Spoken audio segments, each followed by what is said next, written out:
ఇంట్లో 5గురు పిల్లలుంటే సందడి సందడిగా ఉంటుంది. ఈ 5గురు పిల్లల్లో ఎవరు ఎక్కువ అల్లరి చేసేవాళ్ళు? అంత అల్లరి లేదండి. ఈయనే అల్లరి. అమ్మ ఇక్కడ ఒకటి అల్లరికి, హుషారుకి, చలాకితనానికి, చిలిపితనానికి ఆ తేడా తెలుసుకుని చెప్పమ్మా. అల్లరి అంటే ఇప్పుడు నా ఇమేజ్ ఏమైపోద్ది, అల్లరి అంటే అల్లరుడు అని. నేనేమో చాలా రావుడు మంచి బాలుడు అనేలాగా నా ఇమేజ్ ఇది. నేను అలాగే చెప్తుండేవాడిని. నా ఉద్దేశం అదే. నేనేమో అల్లరి నన్ను అంటే చలాకితనం అమ్మ అల్లరి అనుకుంది. లేదండి, ఎక్కువ హుషారు కానీ చాలా బాగుండేవాడు అబ్బాయి. ఇంట్లో పనులన్నీ మీకు సాయంగా ఉంటాయి? అవునండి, వాడే చేసేవాడు. అది ఇంట్లో ఎవరు ముట్టుకునేవాడు కాదు. మా నాగబాబు అస్సలు ముట్టుకునేవాడు కాదు. అన్నిటికీ నాకు ఆయన సహాయమే పాపం. నాన్న ఆయన ఉద్యోగం వెళ్ళిపోయారు. నేను పాక్కుంటూ అలాగా వెళుతూ వెళ్ళిపోయాను. నాకు తెలియదు. తర్వాత అమ్మ చెప్తుంటే లేదుగా మాత్రం కొన్ని కమ్మర కోలు ఉంది. ఒక అది పెట్టి అది వెళ్ళి కూర్చోతా ఏడుస్తున్నాను రోడ్డు మీద. ఏసరికి వాళ్ళు 3 years.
చెల్లెళ్ళకి ఇచ్చిన సలహా ఏంటి?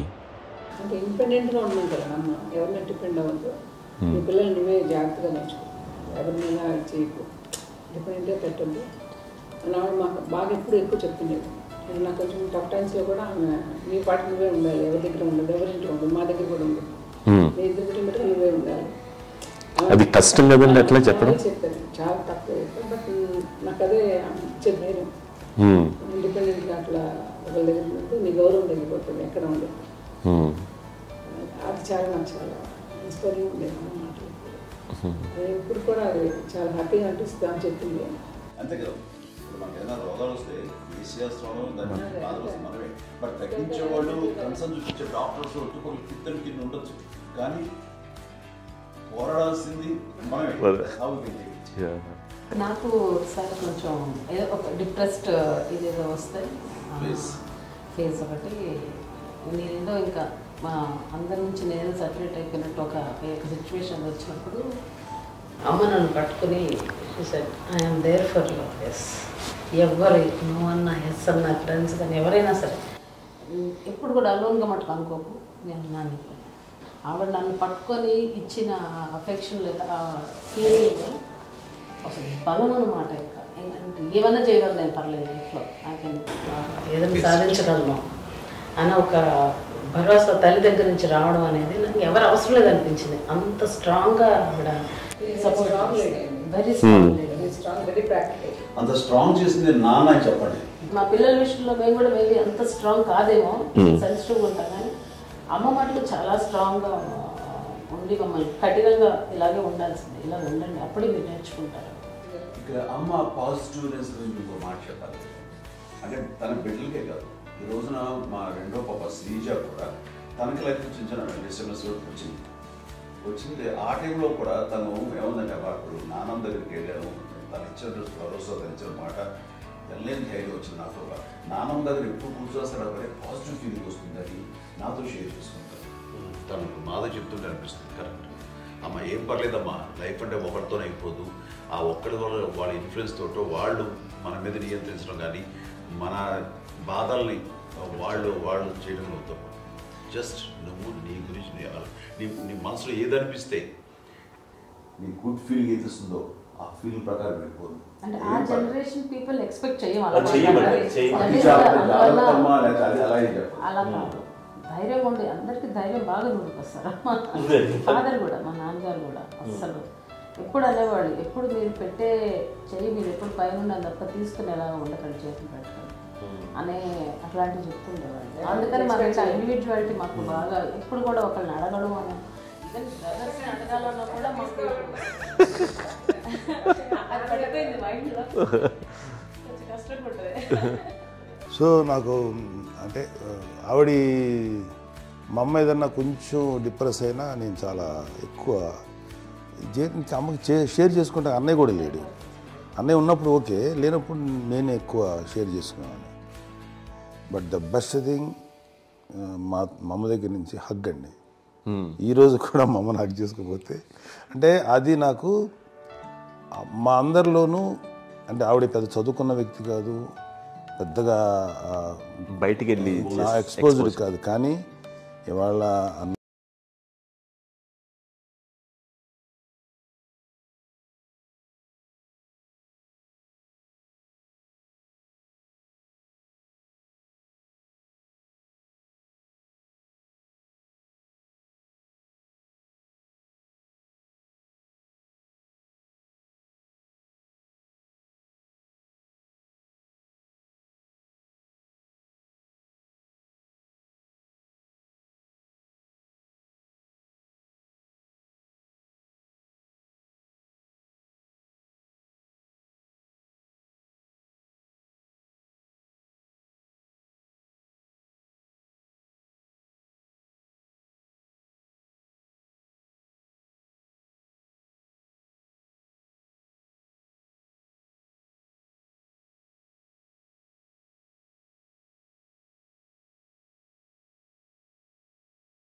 చెప్పాలంటే మీ అందరికీ ఆవిడ ఒక వైఫై లాంటిది.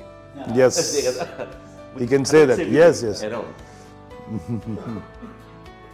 ఇంకొక అడ్వైజ్ కట్టండి, అమ్మ విషయంలో నేను గొప్పగా ఫీల్ అయ్యేది, కానీ చాలామంది పెద్దలు రిటైర్ అయిపోయి విశ్రాంతి తీసుకుంటున్నటువంటి పెద్దలందరూ కూడా ఆచరించే విధంగా ఒక విషయాన్ని నేను గమనించాను. ఇప్పుడంటే నా దగ్గర ఉంటుంది కాబట్టి ఉన్నాను. అమ్మ విడిగా ఇంకొక ఇంట్లో ఉండేది, 9 సంవత్సరాలు నాన్నగారు దూరం దగ్గర నుంచి ఉండేది. 5 సంవత్సరాలు ఒంటరిగా ఉండి నన్ను బిడ్డలందరూ ఎవరు మానవుని వెళ్ళిపోయారు, నేను ఒంటరి అయిపోయాను అన్న ఫీలింగ్ అమ్మకు ఎప్పుడు ఉండేది కాదు. తర్వాత బిడ్డలు ఆయా వాళ్ళ టైం బట్టి వచ్చి చూసుకుంటే సరిపోతుంది. అది వారమా, నెలక, 2 నెలక, అసలు ఒకసారి రాలేని పరిస్థితిలో ఉంటుంది 5-6 నెలల పాటు. ఇదే ఊళ్ళో ఉండి పక్క విధుల్లో ఉండి ఎవరి పనులు వాళ్ళు బిజీగా ఉండి, ఎవరి షూటింగ్ వాళ్ళు బిజీగా ఉండి, ఎవరి ప్రొఫెషన్లో వాళ్ళు బిజీగా ఉండి, ఎవరి ప్రొఫెషన్లో వాళ్ళు బిజీగా ఉంది, తన సంసారం తను బిజీగా ఉంటాను ఒకసారి అమ్మ ఏమీ ఫీల్ అయ్యేది కదా, ఏంటమ్మా రావట్లేదు, అసలు పట్టించుకోవట్లేదు ఏంటి అంటే అంతేలేమ్మా అని ఇలాంటి నిరసన మాటలు కానీ, ఈసరింపు మాటలు కానీ, లేకపోతే న్యూనతాభావం కానీ ఇలాంటివి ఎప్పుడు అమ్మకు లేవండి. వచ్చారు అబ్బాయి ఏం చేసి పెట్టడా చెప్పండి అంటూ చాలా పాజిటివ్ ఉండి ఇప్పటికి కూడా తను సపరేట్ కిచెన్ పాయింట్ ఎక్కువ ఉంటుంది వేరే కిచెన్. ఎందుకంటే అమ్మకి మోస్ట్ స్ట్రెస్ బస్టర్ వచ్చేసినా లేకపోతే ఏదో రిలీఫ్ ఏంటంటే తన కిచెన్ కూర్చొని వండుకుంటాడు, వండి అందరికి పెట్టాం. ఇప్పటికీ కళ్యాణ్ బాబు అక్కడక్కడ తిరిగేసి ఎక్కడెక్కడో చేసి నిరసన చేసి అన్ని రకాలే చేసి వస్తే అమ్మకి చాలా జాలి. ఆడేదో ఇంక మేము గుడ్లా కష్టపడుతున్నాం కానీ ఆడి ఎంతలో వెళ్ళేది ఈ టీవీలో వాటిలో అది ఎక్కువగా చూపించేసరికి వాడే కష్టపడతారు, మేము కష్టపడలేదు ఫీల్ అమ్మకి. అందులో వాడు రాగానే ఎలా వచ్చావా అని అమ్మ ఎక్కడ కళ్యాణ్ బాబు అంటే ముందు అమ్మను కానీ ఎక్కడ కళ్యాణ్ బాబు తను ఎక్కడ ఉంటాడు ఏ ఉంటాడు తెలుసు. అది తెలిసిన ఎక్కడ తను వాడికి ఇష్టమైన బిర్యానీ అవి చేసి చక్కగా పంపించి అన్నీ చేస్తుంటాడు. అట్లాగా బిడ్డలకి పెట్టడమే తప్ప బిడ్డల నుంచి ఈ వయసులో ఎక్స్పెక్ట్ చేయడం లేకపోగా కొంచెం పట్టించుకోవట్లేదు అనే ఒక న్యూనత భావనలోకి వెళ్ళిపోయి సైకలాజికల్ డిప్రెస్ అయ్యే మదర్ మాత్రం కాదు. ఆ రకంగా మాకందరికీ భరోసా. మేము కూడా పెద్ద అయినా బిడ్డలు వాళ్ళ ప్రవృత్తి ఉద్యోగరీత్యా వాళ్ళు వృత్తిరీత్యా వాళ్ళు దూరం అయిపోయి మనల్ని చాలా కమ్యూనికేషన్ గ్యాప్ వచ్చినా సరే బిడ్డలు నాకు దూరం అయిపోయి పట్టించుకోవట్లేదు. ఇలాగే చూసావా వెళ్ళి ఎంత ఇదిగా వదిలేవాళ్ళు గురించి ఇప్పుడు ఏమైపోయాను అన్న ఇంత కించెం బాధపడలేదు వాళ్ళకి అంటూ నెగిటివ్ సైడ్ ఆలోచించే విధానం లేనే లేదు. అది మా అందరికి ఎంత కంఫర్టబుల్ అంటే అంత ఎంత కాదు. నేను చూసుకోకపోతే మాధవ్ చూసుకుని మాధవ్ లేకపోతే నాగబాబు వెళ్తుంటాడు కడియడం వల్ల మా విజయ్ చూసుకుంటున్నది సరే నాకు కళ్యాణ్ బాబు తను చూసుకుంటుంటాడు. ఇలా ఎవరో కూడా వెళ్తూ ఉంటాం. అమ్మ మాత్రం అది వెరీ గుడ్ హెల్దీ. నేను చాలా మంది తల్లిదండ్రులు చూశాను, వాళ్ళు చాలా ఇబ్బంది పడుతుంటారు, పట్టించుకోవడం తెలియదు, అర్థం చేసుకోగలము కానీ వాళ్ళు వస్తే బాగుంటుంది కదా అనేది ఉంటుంది. ఫీల్ అవుతారు, అలాంటి ఫీలింగ్ ఏం లేదు. పైగా బిడ్డలు వస్తే వాళ్ళు ఏం చేసి పెట్టాలా అనే ఆలోచన ఉంటుంది. అది వెరీ హెల్దీ. చాలా మంది ఆచరించాల్సిన గొప్ప విషయం అనుకుంటాను. చిన్నప్పుడు అన్ని ఆనందాలేనా, మర్చిపోలేని దుఃఖాలు కూడా ఏవైనా ఉన్నాయా? అమ్మ చెప్పాలంటే ఓపికకి, గృహిణిగా తన బాధ్యతలు నిర్వర్తించడానికి అండ్ అన్ని రకాలుగా టేకింగ్ కేర్, దీనికి ఒక మంచి ఉదాహరణ నేను చెప్పగలను. అది తలుచుకోవడం నాకు చాలా ఉద్యోగంగా ఉంటుంది, నాకు చాలా ఖండితలు వచ్చేస్తుంది.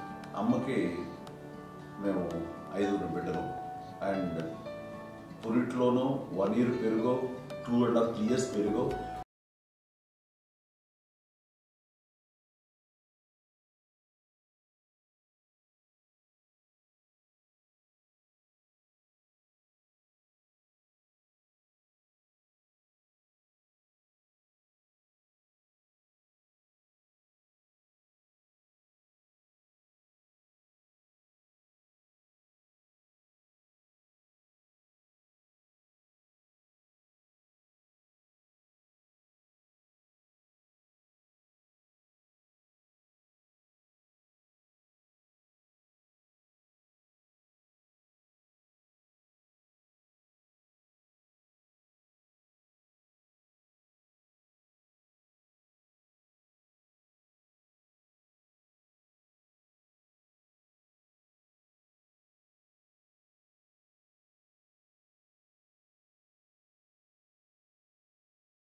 బ్యాడ్ న్యూస్ వినాల్సి వచ్చింది. తెల్లారికి కాన్షియస్ లేకపోయింది, ఏం చేయాలో తెలియదు. అమ్మ వయసు చిన్నదే. ఇద్దరు తీసుకుని ఆ బిడ్డని నేను ఒళ్ళో పెట్టుకుని శవాన్ని డెడ్ బాడీని రిక్షాలో ఇంటికి ఇప్పటికీ నాకు గుర్తు ఆ విజువల్స్.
ఎక్కడికైనా వస్తున్న హాస్పిటల్ ఈ మధ్యకాలంలో సరే అమ్మకి మోకాల ఆపరేషన్ జరిగింది. అమ్మను కొంత బాధపడుతున్నావు, అసలు ఈ రోజున వచ్చిన మెడికల్ అడ్వాన్స్మెంట్ నీకు అసలు ఏ బాధ తెలియకుండా మోకాల ఆపరేషన్ రీప్లేస్ చేస్తారు అని వీళ్ళందరూ చెప్పాలి భయపడతారు. ఎందుకంటే ఫస్ట్ అలా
కాదు, అమ్మకి ఎప్పుడు ఏంటంటే ఒక ఇదే పని చేయడని, అంతే. నిజంగా ఏ పని చేసేవాడు కాదు. అవునా? లేదు లేదు లేదు మహాప్రేమ.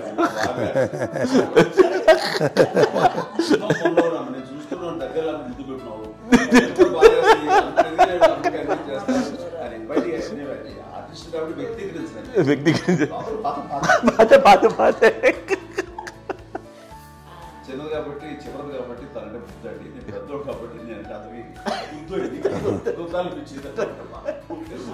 ఎక్కువ కష్టపడింది. కానీ మా నాన్నగారి చేతిలో ఎక్కువ అంటే నాన్న బాగా కోపం ఎక్కువ అనుమానించింది. కానీ అన్నయ్య పాపం బాగా దొరికేసేవాడు పాపం. ఒకసారి అంటే మరి మాకే అనిపి ఏంటి ఇంత దారుణంగా ఉంది నాన్న మీద కోపం వచ్చేది నాకు. నాన్న మీద కోపం వచ్చేది, నాన్న చూసి బాధ అనిపించేది. అమ్మాయి ఏమనేది కాదు. సరే అయినా సరే ఎప్పుడు కూడా పోనీ అంది చేసినా మళ్ళీ తను హైపర్ యాక్టివ్ అన్నయ్య ఫుల్. ఇప్పటికీ ఉన్నాడు. ఇప్పుడు ఈ రోజు కూడా అదే అన్నయ్య సేమ్ హైపర్ యాక్టివ్. యూజువల్గా పెద్ద కొడుకు కొంచెం అంటే సూపర్గా ఒక నిదానంగా ఉంటాడు అంటారు. బట్ అన్నయ్య దానికి జస్ట్ ఆపోజిట్. యూజువల్గా ఆఖరి పిల్లలు హైపర్ యాక్టివ్ ఉంటారు, అన్నయ్య పుట్టడమే భయంకరమైన హైపర్ యాక్టివ్. ఒకప్పుడు అమ్మాయిల్ని ఎక్కువగా బయటికి పంపించేవాళ్ళు కాదు, అబ్బాయిల మీద కూడా అనేక ఆంక్షలు ఉంటూ ఉండేవి. మీ పిల్లల్ని అలా ఆంక్షల మధ్య పెంచారా, లేకపోతే పూర్తి స్వేచ్ఛనిచ్చారా? అంటే మాకు మా నాన్నగారు కానీ మా అమ్మగారు కానీ అండి మాకన్నా చాలా బ్రాడ్ మైండ్ ఉన్న వ్యక్తులండి. ఎందుకంటే పిల్లలు ఎక్కడన్నా బయటకు వెళ్తే ఇప్పుడు మేమైతే భయపడిపోతాం. మా విజయ్ కానీ మా చిన్న చెల్లి అన్నయ్య నేను అందరం కూడా ఇవాళ ఉన్న పరిస్థితిలో వాళ్ళు ఎప్పుడు భయపడేవాళ్ళు కాదండి. ఎక్కడికి వెళ్తాను నీళ్ళని ఇచ్చేవాళ్ళు, లేట్ అయినా అసలు ఏమనేవాళ్ళు కాదు. లేకపోతే ఏదైనా మోటార్ బైక్లు వేసుకున్నాం, లేకపోతే కారులో ఎట్లా పడితే ఎట్లయినా సరే ఏమనేవాళ్ళు కాదు. వాళ్ళు తెలియకుండానే మాకు ఒక ఫ్రీడమ్ ఇచ్చారండి. సో దట్ అదే ఆ ఫ్రీడంలో భాగమే అన్నయ్య కానీ ఇండస్ట్రీకి వెళ్ళాలంటే కూడా ఒక వ్యక్తి ఒక కొడుకు ఒక గొప్ప కెరీర్ని పర్సూ చేసుకుంటూ వెళ్తున్నప్పుడు నాన్నగాని అమ్మగానే ఓపెన్ మైండ్ తోటి అసలు నువ్వు వెళ్ళి నాన్న ఎంతకాలం వెళ్తావు నువ్వు ప్రయత్నించని చెప్పి అలా వదిలేశారండి. అన్నయ్య కూడా ఏంటంటే మోస్ట్ రెస్పాన్సిబుల్గా వెళ్ళి చాలా మేజర్ అమౌంట్ అన్నయ్యకి కూడా పెద్ద అమ్మకు వందలు ఇచ్చేది కాదు. కరెక్ట్గా ఆ ఇన్స్టిట్యూట్లో చదువుకునేటప్పుడు ఎంత ఇవ్వాలో కరెక్ట్గా ఇచ్చేది. తనకి ఎక్స్ట్రా ఖర్చు పెట్టుకుంటే అంటే అట్లా ఉండేది పరిస్థితి. అంతే కదా, అంత జాగ్రత్తగా అన్నయ్య కూడా అంత రెస్పాన్సిబిలిటీగా రెసిప్రోకేట్ అయ్యి చేసి అందువల్ల మా అమ్మ నమ్మకం మా అమ్మగారి మా నాన్నగారి నమ్మకాన్ని అంటే ఎప్పుడు అది వాడు ఇంత నమ్మకానికి 10 times ఇచ్చాడు. ఏ వయసెస్ వైపు కానీ ఏ అలవాట్ల వైపు కానీ ఎందులో ఇండల్జ్ అవ్వకుండా నాకు నేనుగా నియంత్రించుకుంటూ సరైన మార్గంలో వెళ్ళేలాగా నాకు వెళ్ళడానికి లోపల ఆ స్ట్రాంగ్ థాట్ అడగగానే వాళ్ళు రెసిస్ట్ చేస్తే ఇచ్చారని ఆపేశారు అని ఏదో చిన్న రిలక్టెంట్ ఫీలింగ్ ఉంటుంది. వాళ్ళ మీద చిన్న కోపం నిరసన ఉండేది. వాళ్ళు అలా లేకపోవడానికి వాళ్ళు వెంటనే అడిగిన వెంటనే జాగ్రత్త అనే నిర్ణయం అనేది కానీ జాగ్రత్త అని హెచ్చరిక చేయడంతో నాకు మరింత బాధ్యత తిరిగి గుర్తు తిరిగి నేను నడుచుకుంటూ వెళ్ళాను. కాబట్టి అది నాకు ప్లస్ అయింది వాళ్ళ దగ్గర. అంటే మదర్ అంటే తల్లి అనే కాదు, మదర్ ఫిగర్ ఎవరిచ్చినా సరే అది నానైనా తల్లితో సమానం అనుకుంటాను. నాకు చెప్పినట్లుగా అట్లాగా అలిసిపోయి వచ్చిన నాకు కాళ్ళు నొక్కుతుంటే నాకు భయం వేసేసేది. ఆ తర్వాత పడుకో అది గదవాయించేవాడు. అది కూడా కోపం అంటే ఉందానా అంటే మళ్ళీ అదే నాకు తిడతారు ఎందుకు కాదు పడుకుని ఎక్కడ నిద్ర వస్తాయండి నాన్న అంటే. సో ఆ రకంగా నాన్న తన ప్రేమను చూపిస్తుంటాను. ఆ తర్వాత గోండా టైంలో కూడాను నేను ట్రైన్ కింద వెళ్తుంటే నాన్న అక్కడే ఉన్నారు రాజమండ్రి దగ్గర ప్రాంతంలో. ఆయన చాలా కోపం చేస్తుంది, ఇలాంటి చేస్తుంటావు నువ్వు ఏదైనా అయితే ఏంటి అనేది చెప్పేసి ఏం పర్లేదా ఏమవుతుందో అన్ని రకాల సేఫ్టీ అన్ని రకాల జాగ్రత్త తీసుకున్నాం. ఈ రోజు ఉన్నంత సేఫ్టీ అప్పుడు లేదు. అయినా సరే రేపు పొద్దున నీ కొడుకులు ఇలాంటి పరిస్థితుల్లో నీకు తెలిసి వస్తారు అప్పుడు అనేవాడు. ఎన్నిసార్లు అనేవాడు నాకు నిజంగానే మగధీర టైంలో గుర్రం ఎక్కుని ఆ రోడ్డు మీద పడిపోయారు అని అన్నప్పుడు నాకు ఆ ఫస్ట్ టైం ఆ ఫీలింగ్ కలిగింది. అలాగే పీటర్ హెయిన్స్ అనేవాడు ఫస్ట్ మగధీరలో జంప్ చేస్తారు, మోటార్ బైక్ జంప్ చేసినప్పుడు ట్రైల్లో పీటర్ హెయిన్స్ అంత హైట్ నుంచి 20 feet 25 feet హైట్ నుంచి పడిపోయి మొత్తాన్ని బోన్స్ని ఇరగొట్టుకుని వాడు 7 నెలల పాటు వాడు ఇరప్పుడు హాస్పిటలైజ్డ్. అది వీడైతే ఏమో తలుచుకుని భయం వేసేసేది. అప్పుడు నాన్న గుర్తుకు వచ్చేవాడు, ఓహో వాళ్ళ టెన్షన్ ఇంతే లేవు, మనకి మన కొడుకు వస్తే తెలియదు ఈ మాట నాన్న ఎప్పుడు అన్నారని అనిపిస్తుంది. Sweet memories. అత్త కోడళ్ళ మధ్య అనుబంధం ఎలా ఉంటుంది? సురేఖ్ గారితో మీకున్న అనుబంధం గురించి చెప్తారా?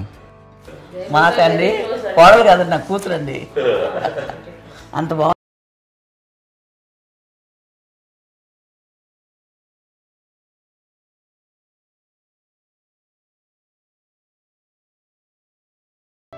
మీది ఒక అందమైన ఉమ్మడి కుటుంబం, అందరూ కలిసి ఉంటారు. ఇంత ఆనందంగా ఉండడానికి కారణం ఏంటి?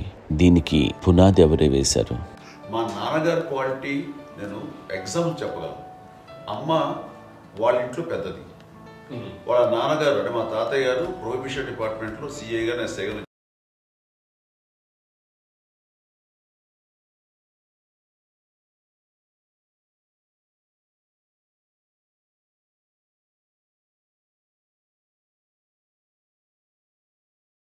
అమ్మ కాకుండా 4 బిడ్డలు. అమ్మ తర్వాత అబ్బాయి తర్వాత 3 ఆడపిల్లలు. వాళ్ళు ఏంటంటే రాకరావడి నాగోప కంటే కూడా చిన్నవాడు. అది ఆ వయసు అంత చిన్నవాడు. అమ్మ మా పిన్నమ్మలు నాకంటే చిన్నవాడు. అలాంటి పిన్నమ్మల్ని ఆయన వీళ్ళ నాగ చనిపోయిన తర్వాత తన ఫ్యామిలీ అంతగా నాన్న పెంచారు. నాన్న కూడా అరాపురా శాలరీ మీద బతికేదే తప్ప కూడా కాదు. సో తనకు మిగిలిన దాంట్లో మళ్ళీ ఆ ఫ్యామిలీని చూసుకోవడం, మా అమ్మమ్మను చూసుకోవటం, వాళ్ళ మంచి చెడు చూసుకోవటం. వాళ్ళకు ఇల్లు మాత్రం ఉంది మొగల్తూరులో. ఆ ఇంట్లో వాళ్ళు అద్దెకు వస్తే ఆ కొంచెం డబ్బు నానిచ్చే డబ్బు, అక్కడ పొలం కొనిచ్చారు, ఆ పొలం మీద ఇచ్చే డబ్బుతోటి అంతా బాగా చూసుకోరు తన ఫ్యామిలీ లాగా. కాబట్టి నాన్న ఫస్ట్ సూత్రధారి. అమ్మ కూడా ఫ్యామిలీ బాండింగ్ టుగెదర్నెస్ అనేది స్ట్రాంగ్గా ఉండటానికి నాన్న ఏర్పాటు చేసినటువంటి బీజం. అది అమ్మ కంటిన్యూ చేస్తుంది. మేము ఇవన్నీ చూసి మేము నేర్చుకుని మేము టుగెదర్ ఉంటాం. అందునే we are very rich in terms of emotional bonding. ఇప్పటికే ఏ కష్టం వచ్చినా ఎవరికి ఏది ఇబ్బంది వచ్చినా సరే మొత్తం అందరం గురిపోతాం. ఏ లెవెల్గా వెళ్ళిపోయి మోర్ సపోర్ట్ చేస్తాం. అంటే వీ డోంట్ ఎక్స్పెక్ట్ ఇంకే అంత చేయముంది ఎస్ ఒకరినొకరు భరోసా అది మా ఫ్యామిలీ మేము వెరీ స్ట్రాంగ్ అని చెప్పాలి. పెద్దవాడిని కాబట్టి అవకాశం నాకు వచ్చింది కాబట్టి అమ్మా ఇది ఎప్పుడు ఎవరు కొన్ని విషయాలు నాగబాబు సపోర్ట్గా ఉంటాడు, నాగబాబు ఉండి వాడు ఉంటాడు భరోసా. అలాగే ఆడపిల్లలు మీ అందరిలోనూ అమ్మని ఎవరు ఎక్కువ జాగ్రత్తగా చూసుకుంటారు? ఎందుకంటే ఎగ్జాక్ట్లీ మేము కూడా గమనించలేని సున్నితమైనటువంటి ఇష్యూస్ లైక్ హెల్త్ విషయం కానీ అమ్మ మూడు కానీ అన్నయ్య ఎంత క్యాజువల్ ఎంత బిజీ ఉన్నా ఒక అమ్మాయి ఉంటుంది. అలాగే చాలా చిన్న చిన్న విషయాలు కూడా చాలా మెడికల్ ఇంట్రెస్ట్. అందుకని మాకు అన్నయ్య ఉన్నాడు, అన్నయ్య దగ్గర ఉంది అమ్మ అంటే ఇంకా ఎక్కువ రిలాక్స్ అయ్యాను. అన్న దగ్గరికి వచ్చాక మేము అందరం చాలా కంఫర్ట్ అయిపోయాం. ఎప్పుడు ఎవరు కొన్ని విషయాలు నాగబాబు సపోర్ట్గా ఉంటాడు, నాగబాబు ఉండి వాడు ఉంటాడు భరోసా. అలాగే ఆడపిల్లలు ఇట్లా ఒకరినొకరు కాంప్లిమెంటింగ్ టు ఈచ్ అదర్ అండి. అవి ఒక్కరు కాదండి, అది వాళ్ళ అమ్మ చూపించే ప్రేమగా నేను చెప్పగలను. కానీ బట్ దీని అందులో స్తోత్రం గారి నాన్న తర్వాత అది అమ్మ మెయింటైన్ చేస్తుంది. ఇప్పుడు అమ్మ నా ఇంట్లో ఉంది అంటే మనవలు వస్తారు, మనవరాలు వస్తారు, ఆడబిడ్డలు వస్తారు, వెలుబిడ్డలు వస్తారు, ఇల్లు ఎప్పుడు కలకలాడతారు అమ్మ. అది మేమందరం ఆచరిస్తుంటాం పండగలకి పబ్బాలకి. అది నిన్న మొన్న నాగబాబు వచ్చి చాలాసేపు కూర్చున్నాడు. నేను ఇంట్లో లేకపోయినా వచ్చి నాగబాబు కూర్చొని టైం స్పెండ్ చేసి వెళ్ళిపోతుంటాడు. అలాగే చెల్లెలు ఇద్దరు ఆల్మోస్ట్ ఎవ్రీడే మాత వస్తుంటుంది, తను కూడా వస్తుంది. నిన్న సాయంత్రం కూడా వచ్చి ఉంటుంది అమ్మా, మధ్యాహ్నం వచ్చి కదా వచ్చి ఇక్కడే భోజనం చేసుకో అలా ఉంటుందండి. ఈ తరం వాళ్ళకి మీరు ఇచ్చే సలహా ఏంటి? బాగుంటుందండి. పిల్లలు తల్లి కలిసి అక్క చెల్లెలు తమ్ముడు అందరూ కలిసిమెలిసి అన్యోన్యం అంతా సంసారం నిలబడుతుంది. లేకపోతే ఏముందండి ఇక్కడ వెళ్ళిపోతారు, విడిపోతే ఎక్కడే పడవాలి అని చాలా ప్రేమలు ఇప్పుడు లేవండి, తగ్గిపోయాయి. మెకానికల్ చాలా మటుకు ఏదో ఇంకా వాళ్ళ పనులు చేసుకోవడం ఏదో జరిగిపోతూ ఉంది అనుకోండి. అంత ప్రేమలు ఎక్కడ లేవండి ఇప్పుడు ఈ రోజుల్లో. అంటే ఒకప్పుడు ఒకరికి ఇంకొకరు భరోసాగా ఉండేవాళ్ళు, అంటే అందరూ కలిసి సపోర్ట్గా ఇది చేయడం. పెద్దనాన్నగారి పిల్లలు కూడా ఆయన చూసేవారు. మా నాన్నగారు అన్నయ్య గారు వాళ్ళ బిడ్డలు కూడా ఇక్కడే ఉన్నారు. వాళ్ళు కూడా అమ్మాయి వాళ్ళ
ఆరంభించింది, ఎన్ని ఆస్తులు వచ్చాయి ఫిజికల్గా అనే దాని మీద కంటే కూడా ఇవి ఆస్తిగా తీసుకుంటూ దీన్ని విలువ ఎరిగి గుర్తెరిగి దాని ప్రభావం తెలుసుకుని అది కనుక మనం ఇచ్చిపుచ్చుకుంటే ఫ్యామిలీలో అంటే దాని మించినటువంటి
ఉంటుంది. మా చెల్లెలు కూడా వస్తే నేను అనుకోవట్లేదు, సూర్య కూడా ఉంటుందని నేను అనుకోవట్లేదు. అలాంటి గొప్పగా ఇది అండ్ ఆ రకంగా షీఈ్ వెరీ చాలా గొప్ప జన్మ. అమ్మకి చిన్న మానసికంగా చిన్న ఏదో ఒక డిప్రెషన్ అది వచ్చింది. ఏదో నాన్న గుర్తుకొచ్చో, నాన్న లేరనో, లేకపోతే వాళ్ళ అమ్మగారు కూడా అదే టైం చనిపోయారనో, తన దగ్గర ఉంటారు. ఏదో ఉన్నప్పుడు మేము అందరం సపోర్ట్గా ఉండి మా కొన్నాళ్ళు నా దగ్గర ఉందిగా అని చెప్పేసి అప్పట్లో అమ్మ వేరేగా ఉంది. ఉన్నప్పుడు ఒకటే మాట అమ్మ, నీలాంటి గర్భం అంటే అంజనమదే గర్భం అని బయట ఎన్నోసార్లు నా ఫ్రెండ్స్ కానివ్వండి, బయట కానివ్వండి, కొన్ని సందర్భాల్లో మీటింగ్లో కానివ్వండి, స్పీచెస్లో కానీ అన్నవాళ్ళు ఎంతోమంది అన్నారు. వాళ్ళ మాట అంటే రీజన్ తెలుసా నీకు? కోటాను కోటల్లో ఎంతమంది తల్లులకు నీకు వచ్చిన అదృష్టం, నీకు లభించినటువంటి గౌరవం ఎవరు లభిస్తున్నాం? బిడ్డలు ఎంతోమంది చేత కొనియాడబడుతున్నారు, ఎంతోమందికి సహాయపడుతూ ఆ రకంగా వాళ్ళందరి యొక్క ఆశీస్సులు పొందుతున్నారు. కానీ ఎంతోమందికి నిరంతరం హెల్ప్ చేస్తూ వాళ్ళ ఇది చూసుకుంటున్నారు. అవి ఆ భగవంతుడు మీరు చేసిన పూజలో ఉన్న ఆ భగవంతుడు మన నెక్స్ట్ తరాలకు కూడా మనకి ఇలాంటిది వారసత్వంగా ఇస్తూ అదే రకంగా కొనసాగించేలాగా మాకు అదృష్టం ఇచ్చారు. ఇంతమంది ఎవరు మీ నుంచి వచ్చిన వాళ్ళే మీకు ఇది ఎంత గొప్ప గర్భం, ఎంత గొప్ప జన్మ అనేది. అలాంటిది నువ్వు ఇలా అవటమేంటి? ఇది హై లెవెల్లో ఉండాలి నీ ఫీలింగ్స్గా నువ్వు కానీ. అంతే నువ్వు ఇలాగా ఉండిపోవడం ఏంటమ్మా చెప్పినప్పుడు ఇది నీది కాదు, నాది కాదు, నువ్వు నమ్ముకున్న భగవంతుడు నీకు ఇచ్చింది అనుకుంటావు కదా. నువ్వు ఆ భగవంతుడి కృతజ్ఞత తీర్చుకోలేక ప్రతిరోజు ఆయన ధ్యానించు, ఆయన పూజలో ఉండు, నీకు ఆయనే ధైర్యం ఇస్తాడు. అంతేగాని నువ్వు నెగిటివ్ సైడ్ ఆలోచించకమ్మా. మా అందరికీ పాజిటివ్నెస్ ప్రివైల్ చేసిన దానివి, ఇచ్చిన దానివి, అందించిన దానివి. అలాంటి నువ్వు నెగిటివ్ వైపు వెళ్ళిపోకూడదు అంటే అంతే. మళ్ళీ అటుపక్క ఎప్పుడు గెలలేదు. ఆంజనేయ స్వామి భక్తి ఆయనలో ప్రవేశపెట్టి చెప్పాలంటే నేనే నమ్మిన దేవుడు ఇంట్లో నేనే ఇంట్రడ్యూస్ చేశాను. నానంత ప్రగాఢంగా నమ్మి ఆయన దానివల్ల లబ్ధి పొందారు. ఆయన అందులో మమ్మల్ని మించిపోయిన స్టేజ్కి వెళ్ళిపోయారు. ఆయనతోటి ఆంజనేయ స్వామితో ఇంటరాక్ట్ అవుతూ అట్లా ఆయన నమ్ముకుంటుంది. ఆయన నానంటారు అంతా నా గురువు, నా పెద్ద కొడుకే, పెద్దోడే.